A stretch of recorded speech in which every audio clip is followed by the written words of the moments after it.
న్యూజిలాండ్పై team India young batsmen Abhishek Sharma విధ్వంసం సృష్టించాడు. మూడవ టీ20 మ్యాచ్లో భారత్ గెలవడంలో అభిషేక్ కీలక పాత్ర పోషించాడు.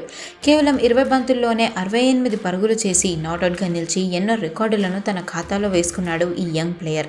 ఈ మ్యాచ్లో న్యూజిలాండ్ 20 ఓవర్లలో 153 పరుగులు చేసింది. 154 పరుగుల లక్ష్యంతో భారత్ బరిలోకి దిగింది. కానీ తొలి బంతికే సంజు శాంసన్ రూపంలో వికెట్ కోల్పోయింది. అభిషేక్ శర్మ ఎక్కడా తగ్గకుండా పరుగులు రాబట్టాడు.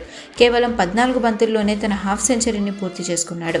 దాంతో టీ20 అంతర్జాతీయ క్రికెట్లో అత్యంత వేగంగా హాఫ్ సెంచరీ చేసిన భారత ఆటగాళ్లలో రెండో స్థానానికి చేరుకున్నాడు అభిషేక్.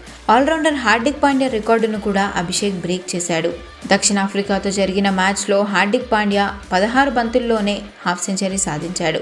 ఇప్పుడు అభిషేక్ శర్మ 14 బంతుల్లోనే ఆ ఫీట్ను సాధించి హార్దిక్ రికార్డును అధిగమించాడు. కెప్టెన్ సూర్యకుమార్ యాదవ్తో కలిసి అభిషేక్ న్యూజిలాండ్ బౌలర్లపై విరుచుకుపడ్డాడు. అలా భారత్ 10 ఓవర్లలోనే మ్యాచ్ను ముగించింది.